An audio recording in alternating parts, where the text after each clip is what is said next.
दक्षिण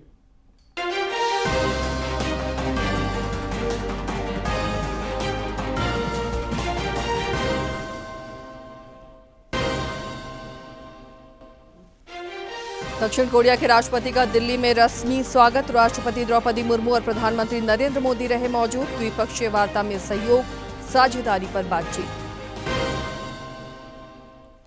विधि व्यवस्था और महिला हिंसा के खिलाफ रांची में भाजपा का मशाल जुलूस। दोषियों को सजा देने की मांग। महिला आरक्षण के मुद्दे पर 25 अप्रैल को रांची में आक्रोश रैली। ट्रेजरी घोटाले की जांच का बढ़ता दायरा। 7 जिलों में करीब 150 करोड़ रुपए की फर्जी निकासी। 3 वर्ष से एक जगह पर जमे कर्मचारियों को फौरन हटाने का आदेश। और बोकारो में संपन्न राज्य स्तरीय एथलेटिक्स प्रतियोगिता में मेजबान टीम ओवरऑल चैंपियन। रांची में मिक्स बॉक्सिंग चैंपियनशिप का समापन।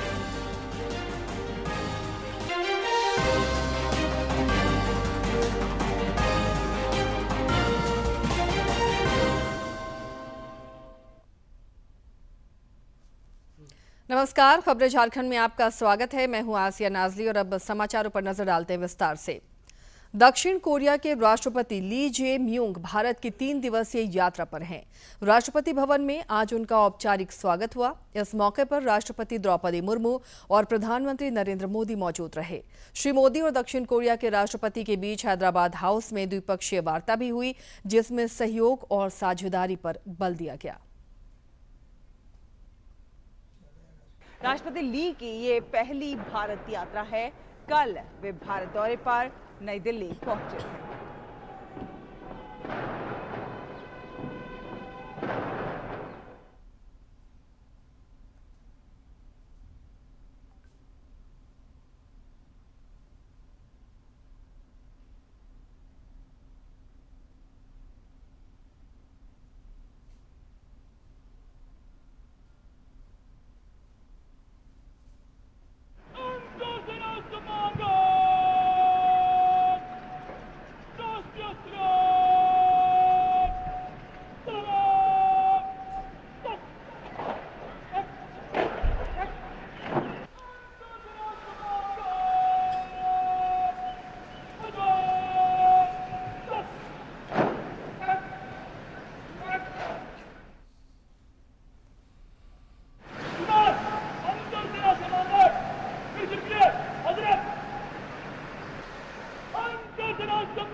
उपराष्ट्रपति सीपी राधाकृष्णन श्रीलंका की 2 दिवसीय यात्रा पर हैं। आज वे विभिन्न कार्यक्रमों में शामिल हो रहे हैं।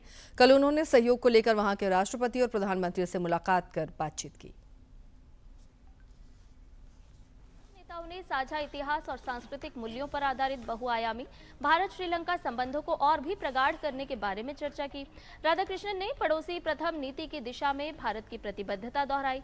चर्चा में भारतीय आवास परियोजना और श्रीलंका में चक्रवात दितवाह से प्रभावित क्षेत्रों के लिए 45 करोड़ डॉलर के पैकेज के अंतर्गत कार्यान्वित की जा रही परियोजनाओं सहित विभिन्न पहलुओं पर भी बात हुई। श्रीलंकाई तमिलों के लिए OCI की सुविधा 6 जनरेशन तक बढ़ाने का एक बेहद ऐतिहासिक फैसला हुआ। उपराष्ट्रपति सीपी राधाकृष्णन ने श्रीलंका के प्रधानमंत्री डॉक्टर हरिनी अमरसूरिया से मुलाकात की और दोनों देशों के बीच पीपल टू पीपल संबंधों को और ज्यादा बढ़ावा देने पर जोर दिया। वहीं वे कथिरेश्वर मंदिर और गंगा रमैया मंदिर भी पहुंचे और पूजा अर्चना की। और इस दौरान उन्होंने इस वर्ष की शुरुआत में गंगा रमैया मंदिर में गुजरात के देवनी मोरी से लाए गए भगवान बुद्ध के पवित्र अवशेषों के सार्वजनिक दर्शन का भी श्रद्धापूर्वक स्मरण किया।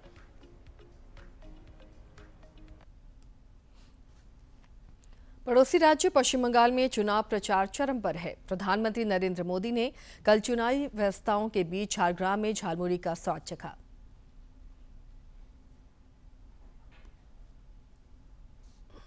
प्रधानमंत्री नरेंद्र मोदी ने जिस तरह से झारग्राम में एक दुकान में जाकर झालमुड़ी खरीदा, उसका स्वाद चखा और दुकानदार से बात की, उसके बाद तो बंगाल चुनाव में एक नया चटपटा तड़का लग गया है।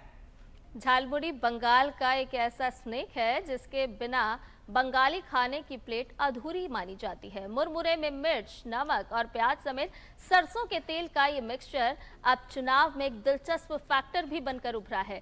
प्रधानमंत्री ने अपने सोशल मीडिया पर इसकी तस्वीरें भी साझा की और लिखा कि पश्चिम बंगाल में रविवार को 4 रैलियों के बीच, जो कि एक व्यस्त दिन था, मैंने झारग्राम में कुछ स्वादिष्ट झालमुड़ी का आनंद लिया।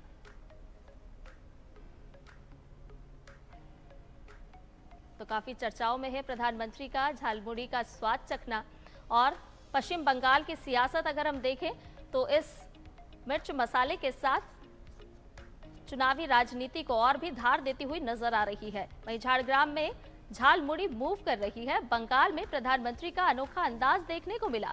और बिल्कुल, और जिस तरह से जिस दुकान से प्रधानमंत्री ने झालमुड़ी खरीदी, खाई, उस दुकानदार का उत्साह जो था वो भी देखते हुए बनता था। जब उसने डीडी न्यूज से बात की तो उसमें उसकी वो खुशी अलग ही नजर आ रही थी कि खुद प्रधानमंत्री वहां आए और उनसे झालमुड़ी खाने का जो है उन्होंने उसे जो है ये सौभाग्य प्राप्त हुआ। और उसने और ये भी कहा संध्या कि ये रह गया कि वो जो है ऑटोग्राफ नहीं ले पाए।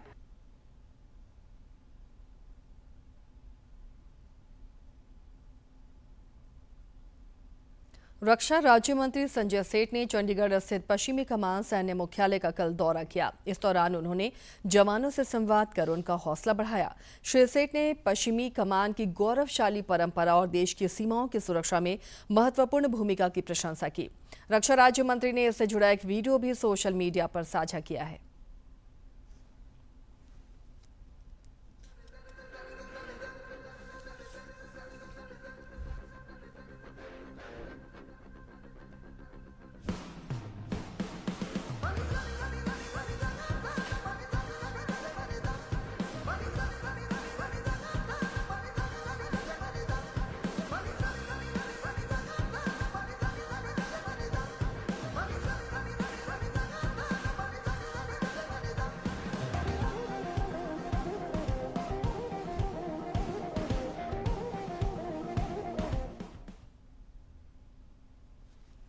विधि व्यवस्था और महिलाओं के खिलाफ हिंसा के विरोध में भाजपा रांची महानगर महिला मोर्चा द्वारा राजधानी में कल मशाल जुलूस निकाला गया। इस दौरान विधायक सीपी सिंह और पार्टी के प्रदेश उपाध्यक्ष गीता कोड़ा भी मौजूद रहीं। उन्होंने महिला हिंसा के दोषियों को सजा देने की मांग की।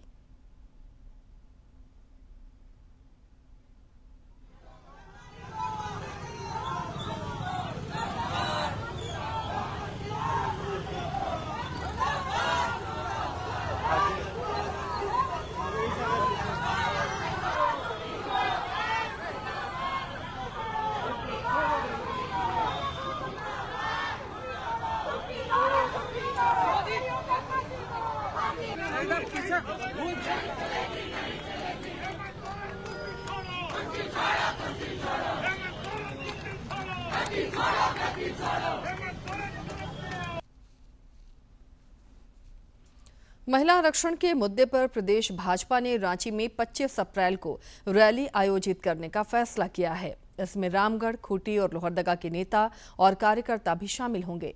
इस सिलसिले में प्रदेश अध्यक्ष आदित्य प्रसाद साहू ने अपने पैतृक आवास में पार्टी पदाधिकारियों के साथ आज बैठक की।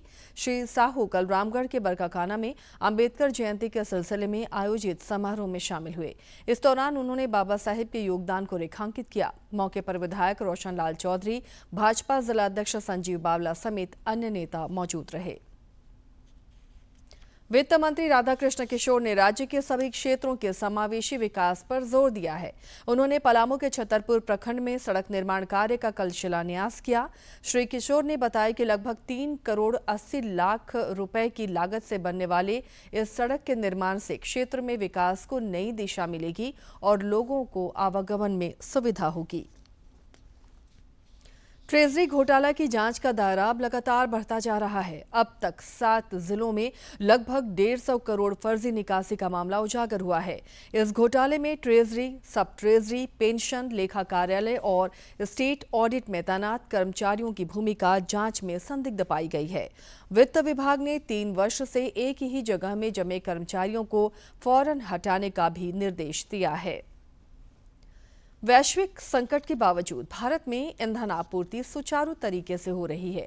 करीब 98% एलपीजी की बुकिंग डिजिटल माध्यम से हो रही है। दिन में 53.5 लाख एलपीजी सिलेंडर डिलीवर कर दिए गए हैं। वहीं 98% बुकिंग डिजिटल माध्यम से हुई। पेट्रोलियम और प्राकृतिक गैस मंत्रालय ने कहा है कि वैश्विक अनिश्चितताओं के बावजूद बुकिंग के मुकाबले घरेलू एलपीजी की डिलीवरी सामान्य बनी हुई है। सप्लाई के मोर्चे पर सरकार ने घरेलू एलपीजी, पीएनजी और सीएनजी सेगमेंट के लिए 100% उपलब्धता सुनिश्चित की है। कॉमर्शियल एलपीजी की सप्लाई बढ़ाकर लगभग 70% कर दी गई है। इसके अलावा प्रवासी मजदूरों के लिए 5 किलोग्राम वाले फ्री ट्रेड एलपीजी सिलेंडरों की सप्लाई 2 गुनी कर दी गई है।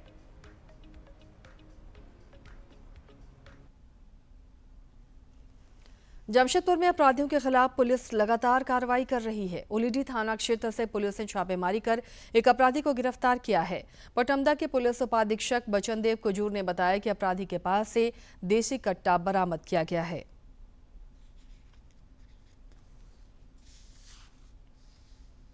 राज्य के हज यात्रियों की रवानगी का सिलसिला जारी है। मंत्री सह राज्य हज कमेटी के अध्यक्ष इरफान अंसारी और राज्य के कल्याण मंत्री हफीजुल हसन ने कल कोलकाता से झारखंड के 303 यात्रियों को हज यात्रा के लिए रवाना किया। इस दौरान उन्होंने यात्रियों के साथ दुआ कर राज्य और देश की सुख समृद्धि की कामना की। रांची के सरला बिरला विश्वविद्यालय में 26 से 28 जून तक झारखंड फिल्म फेस्टिवल चित्रपट का आयोजन किया जाएगा। आयोजन मंडल के अध्यक्ष नंद कुमार सिंह ने बताया कि फिल्म फेस्टिवल के दौरान सांस्कृतिक कार्यक्रम भी आयोजित होंगे।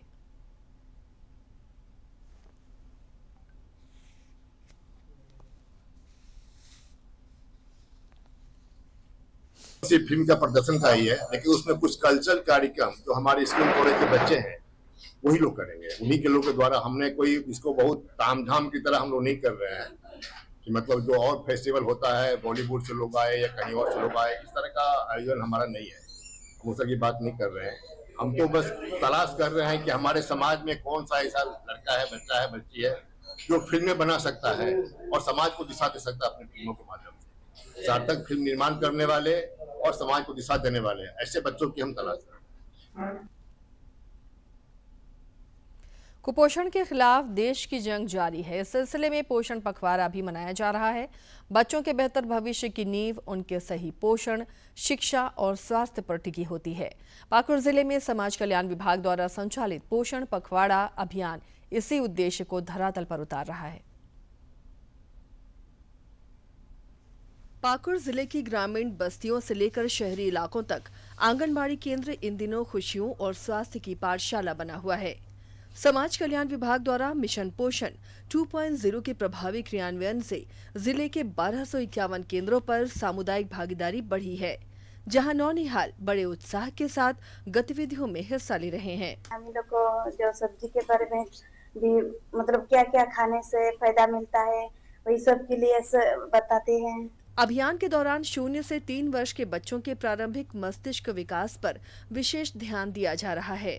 आंगनबाड़ी सेविकाओं द्वारा अभिभावकों को सिखाया जा रहा है कि कैसे उचित स्नेह, देखभाल और संतुलित पोषण के जरिए उनके बच्चों का मानसिक आधार मजबूत हो सकता है। पोषण पखवाड़ा चल रहा है 9 से 23 तारीख तक पोषण पखवाड़ा चलेगा और इसके बाद बच्चों को 3 से 6 साल के बच्चों को हम लोग देते हैं पोषण के मानसिक शारीरिक मानसिक करने के लिए। बच्चों के शारीरिक, बौद्धिक और मानसिक विकास के लिए केंद्र स्तर पर कई खेल गतिविधियां संचालित की जा रही हैं, ताकि शिक्षा और स्वास्थ्य की नींव को और अधिक मजबूती प्रदान की जा सके। जिला समाज कल्याण पदाधिकारी बसंती ग्लाडियस बाड़ा ने बताया कि इस पखवाड़े का मुख्य फोकस मातृ एवं शिशु स्वास्थ्य है। काफी खराब है कुपोषण। आपका 23 पॉइंट अभी मतलब वर्तमान में कितना मुझे नहीं पता, लेकिन एक स्टेट डेटा बताता है जो 29% का आंकड़ा है कुपोषण का। तो उसी कुपोषण को दूर करने के लिए ये कार्यक्रम चलाया जा भी रहा है और अभी हम लोग चला रहे हैं।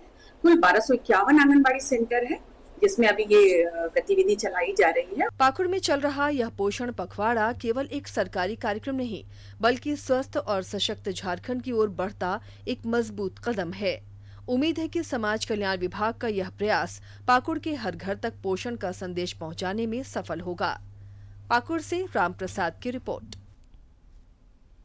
जमशेदपुर में संस्कृति मंत्रालय की पहल पर भोजपुरी नाट्य महोत्सव का आयोजन हुआ।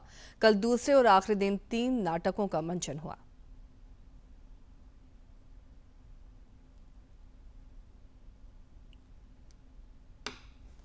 जमशेदपुर के तुलसी भवन के भोजपुरी नाटकों की गूंज ने दर्शकों का दिल जीत लिया।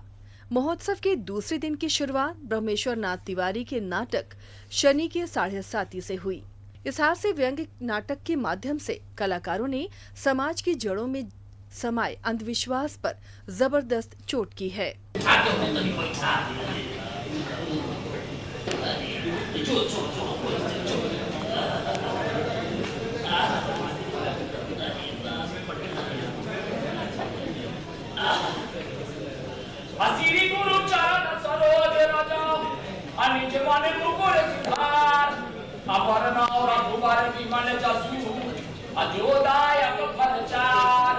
महोत्सव का समापन अरविंद विद्रोही के चर्चित नाटक कब्रिस्तान के उद्घाटन से हुआ, जिसका निर्देशन रंगश्री के संस्थापक डॉक्टर महेंद्र प्रसाद ने किया।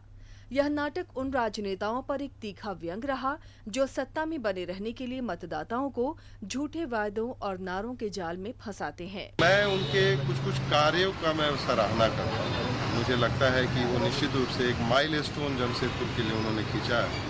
जैसे जो फ्लाईओवर मानगो के आत्मा को मार दिया था जाम ने, तो उस आत्मा को पुनः जीवित करने का काम उन्होंने फ्लाईओवर के माध्यम से किया।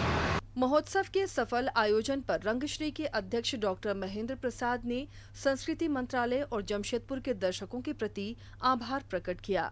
2 दिनों तक चले इस महोत्सव ने यह साबित कर दिया कि भोजपुरी सिर्फ एक बोली नहीं, बल्कि अपनी माटी और सरोकारों से जुड़ा एक सशक्त वैचारिक मंच भी है। जमशेदपुर से राजेश की रिपोर्ट। और चलिए अब कुछ खबरें देखते हैं राज्य के विभिन्न जिलों से फटाफट अंदाज में।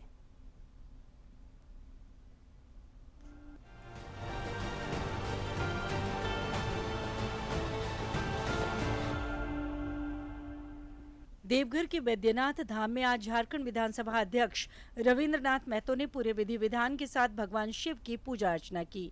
मंदिर प्रांगण में तीर्थ पुरोहितों द्वारा वैदिक मंत्रोच्चार के साथ उनका संकल्प कराया गया, जिसके बाद उन्होंने श्रद्धा और आस्था के साथ बाबा वैद्यनाथ की पूजा संपन्न की। झारखंड उच्च न्यायालय के मुख्य न्यायाधीश महेश शरद चंद्र सोनक ने आज देवघर में बाबा वैद्यनाथ की पूजा अर्चना की। इस दौरान उनका परिवार भी उनके साथ मौजूद था। देवघर उपायुक्त ने उन्हें स्मृति चिन्ह एवं बाबा वैद्यनाथ का प्रसाद प्रदान किया। दुमका के बासुकीनाथ धाम में आज झारखंड उच्च न्यायालय के मुख्य न्यायाधीश महेश शरद चंद्र सोनक का आगमन हुआ। इस दौरान उपायुक्त ने उन्हें पुष्पगुच्छ भेंट कर उनका अभिनंदन किया। उन्हें गार्ड ऑफ ऑनर दिया गया। पश्चिमी सिंहभूम उपायुक्त ने चाईबासा के टाटा कॉलेज व सेंट जेवियर इंग्लिश स्कूल में संचालित जेपीएससी परीक्षा का निरीक्षण किया। इस दौरान केंद्रों पर सुविधाओं और सुरक्षा व्यवस्थाओं का अवलोकन किया। सरायकेला खरसावां के नीमडी प्रखंड क्षेत्र में अवैध शराब निर्माण के विरुद्ध उत्पाद विभाग द्वारा छापामारी अभियान चलाया गया, जिसमें 6 अवैध चुलाई अड्डों को ध्वस्त किया गया। इस दौरान लगभग 1500 किलो जावा महुआ एवं 80 लीटर महुआ चुलाई शराब बरामद की गई। झारखंड के सरायकेला खरसावां के जिला विधिक सेवा प्राधिकरण द्वारा आज जेल परिसर में एक जेल अदालत सह चिकित्सा शिविर का आयोजन किया गया। इसके साथ ही विधिक जागरूकता कार्यक्रम भी आयोजित किया गया। झारखंड के DVC Bokaro thermal power plant में आज सुबह उस वक्त अफरा तफरी और दहशत फैल गई जब कोयले से खाली हुई एक रैक मालगाड़ी प्लांट से बाहर निकल आई। बेकाबू रैक प्लांट के भारी भरकम कोल गेट को तिनके की तरह तोड़ते हुए बाहर निकली और ट्रैक के पास खड़ी एक स्कॉर्पियो को अपने चपेट में ले लिया।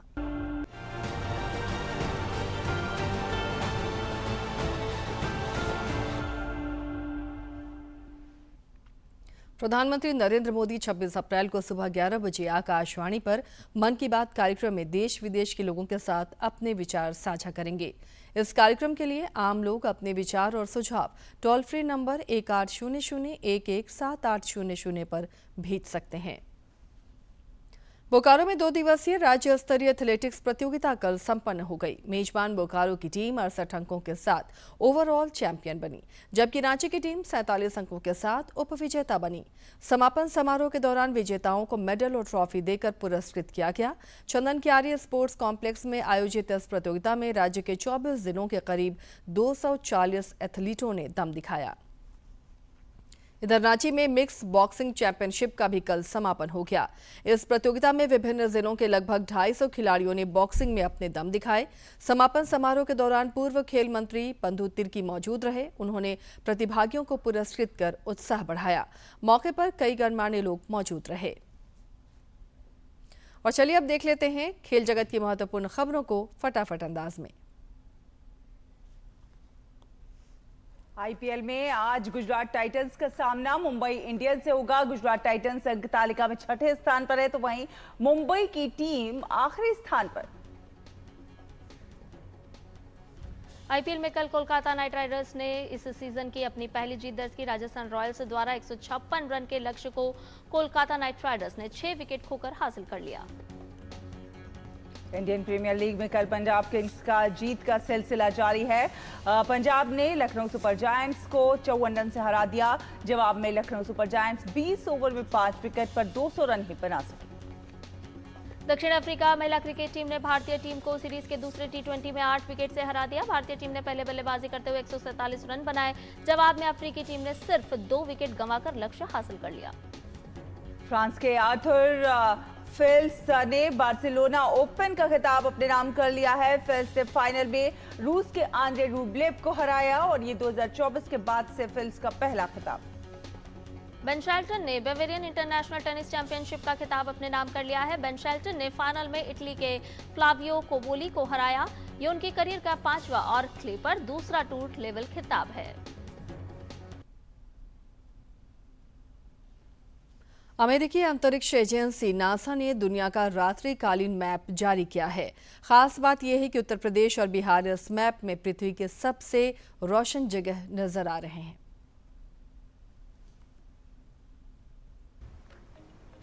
तो अमेरिकी अंतरिक्ष एजेंसी नासा द्वारा अंतरिक्ष से ली गई तस्वीर में यूपी और बिहार को पृथ्वी की सबसे रोशन जगह दिखाया गया है। नासा ने सैटेलाइट इमेजरी के आधार पर एक नया ग्लोबल मैप जारी किया है और इस मैप में ये दिखाया गया है कि 2014 से 2022 तक पृथ्वी पर रात में लाइट्स कैसे बदली हैं। इस मैप में भारत के उत्तर प्रदेश और खासकर बिहार की चमक ने सभी को हैरान भी कर दिया। नासा के वैज्ञानिकों ने पिछले 9 वर्षों में हर रात पृथ्वी की तस्वीरें ली, जिससे लगभग 16 लाख सैटेलाइट इमेज का विश्लेषण किया गया। तो अंतरिक्ष में दिखी बिहार यूपी की चमक, जी हाँ, ये चमक अंतरिक्ष में भी नजर आ रही है। करीब 16 लाख तस्वीरों का विश्लेषण किया गया। और आपको बता दें कि कनेक्टिव यूनिवर्सिटी के टियान ली और झेझू के नेतृत्व में वैज्ञानिकों ने visible infrared imaging radiometer suite द्वारा ली गई तस्वीरों का विश्लेषण किया और इन तस्वीरों का विश्लेषण करने के लिए एक नए एल्गोरिदम का इस्तेमाल भी किया गया। बिल्कुल। प्रधानमंत्री नरेंद्र मोदी ने बसवा जयंती पर जगत गुरु बसवेश्वर और उनके शाश्वत उपदेशों को नमन किया है। प्रधानमंत्री ने समाज के प्रति जगत गुरु बसवेश्वर के योगदान को याद करते हुए कहा कि एक न्यायपूर्ण समाज का उनका दृष्टिकोण और लोगों को सशक्त बनाने के उनके निरंतर प्रयास हमें हमेशा प्रेरित करते रहेंगे। प्रधानमंत्री ने जगत गुरु बसवेश्वर को उनकी कालजयी शिक्षाओं को नमन करते हुए सोशल मीडिया पर एक वीडियो भी साझा किया। और चलिए अब जान लेते हैं मौसम का हाल। राज्य के अलग अलग हिस्सों में मौसम का मिजाज इन दिनों अलग अलग दिख रहा है। पलामू, गढ़वा, चतरा और लातेहार में जहां आज और कल हीट वेव चलने की आशंका है, वहीं देवघर, दुमका, गिरिडीह, गोड्डा, जामताड़ा, साहिबगंज और पाकुड़ जिले में कुछ स्थानों पर बारिश के भी आसार हैं। 22 और 23 अप्रैल को मौसम शुष्क रहेगा। उसके बाद 24 और 25 अप्रैल को राज्य के उत्तर पूर्वी भागों में हल्की बारिश की संभावना है। मौसम विज्ञान केंद्र ने बताया है कि अगले 24 घंटे के दौरान अधिकतम तापमान में 2 से 3 डिग्री सेल्सियस तक की वृद्धि हो सकती है। पिछले 24 घंटे के दौरान डाल्टनगंज में अधिकतम तापमान 43.9 डिग्री सेल्सियस रिकॉर्ड किया गया, जो राज्य में सर्वाधिक रहा। और अब जानते हैं किन बातों के लिए इतिहास के पन्नों में आज का दिन है खास। 20 अप्रैल साल 1946 को संयुक्त राष्ट्र की पूर्ववर्ती संस्था राष्ट्र संघ यानी लीग ऑफ नेशंस को एक घोषणा के साथ भंग कर दिया गया। साल 1920 में राष्ट्र संघ की स्थापना हुई थी। इसका मुख्य कार्यालय स्विट्जरलैंड के जिनेवा शहर में स्थापित किया गया। प्रथम विश्व युद्ध के बाद संसार में शांति स्थापित करने के लिए जितने भी प्रयास किए गए, उनमें सबसे प्रमुख राष्ट्र संघ का गठन था। विश्व युद्ध में हुए अपार जनधन के विनाश के कारण विश्वव्यापी स्तर पर अंतर्राष्ट्रीय संस्था की स्थापना का अनुभव किया गया। राष्ट्र संघ इसी अवधारणा का परिणाम था। बाद में राष्ट्र संघ के ढांचे और उद्देश्यों को संयुक्त राष्ट्र संघ द्वारा अपनाया गया। 20 अप्रैल साल 1972 को अपोलो 16 चांद पर उतरा। इस यान को फ्लोरिडा के केनेडी स्पेस सेंटर से लॉन्च किया गया था। इस अंतरिक्ष मिशन को commander John Young, lunar module pilot Charles M Duke और commander module pilot Thomas K Mattingly द्वारा संचालित किया गया था। अपोलो 16 ने जैसे ही चांद की धरती को छुआ, चार्ल्स ड्यूक के मुंह से निकला संपर्क। अपोलो 16 ने चंद्रमा के रास्ते में कई समस्याओं का सामना किया था। इस मिशन के दौरान अंतरिक्ष यात्रियों ने चंद्र नमूने एकत्र किए। इन एकत्र किए गए नमूनों में सबसे बड़ी चंद्रमा चट्टान बिग मूले भी शामिल थी।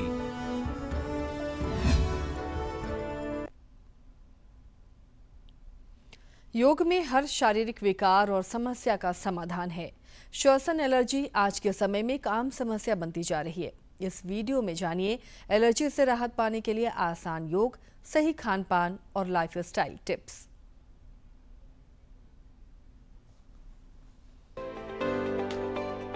मुंह की दुर्गंध की समस्या बहुत ही आम है और काफी लोगों को प्रभावित करती है। ये समस्या भले ही छोटी लगे, लेकिन कई बार आपको जटिल परिस्थिति में डाल सकती है। बैड ब्रेथ की सबसे बड़ी वजह है हमारे मुंह में मौजूद बैक्टीरिया। जब हम ठीक से ब्रश नहीं करते, खाना खाने के बाद मुंह साफ नहीं करते, तो ये बैक्टीरिया बढ़ने लगते हैं और दुर्गंध या बदबू उत्पन्न करते हैं। खाली पेट होना, कम पानी पीना, धूम्रपान, पेट से जुड़ी समस्याएं और पाचन का ठीक ना होना, कई ऐसे कारण हैं जो मुंह की दुर्गंध उत्पन्न कर सकते हैं। तो क्या इसका कोई आसान इलाज है? बिल्कुल, कुछ सरल प्राकृतिक उपाय आपको इस समस्या से राहत दिला सकते हैं।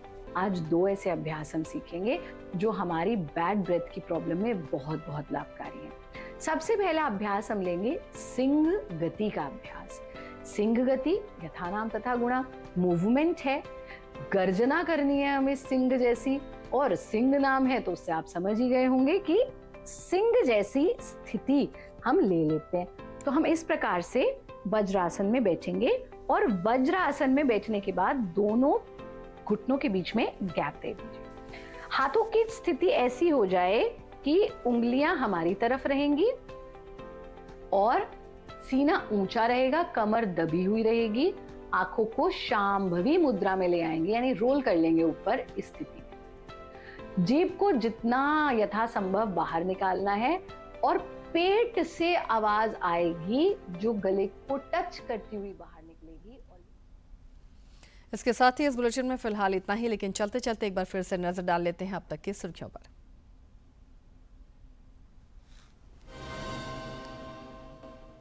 दक्षिण कोरिया के राष्ट्रपति का दिल्ली में रस्मी स्वागत। राष्ट्रपति द्रौपदी मुर्मू और प्रधानमंत्री नरेंद्र मोदी रहे मौजूद। द्विपक्षीय वार्ता में सहयोग साझेदारी पर बातचीत। विधि व्यवस्था और महिला हिंसा के खिलाफ रांची में भाजपा का मशाल जुलूस। दोषियों को सजा देने की मांग। महिला आरक्षण के मुद्दे पर 25 अप्रैल को रांची में आक्रोश रैली। ट्रेजरी घोटाले की जांच का बढ़ता दायरा, 7 जिलों में करीब 150 करोड़ रुपए की फर्जी निकासी, 3 वर्ष से एक जगह पर जमे कर्मचारियों को फौरन हटाने का आदेश। और बोकारो में संपन्न राज्य स्तरीय एथलेटिक्स प्रतियोगिता में मेजबान टीम ओवरऑल चैंपियन, रांची में मिक्स बॉक्सिंग चैंपियनशिप का समापन।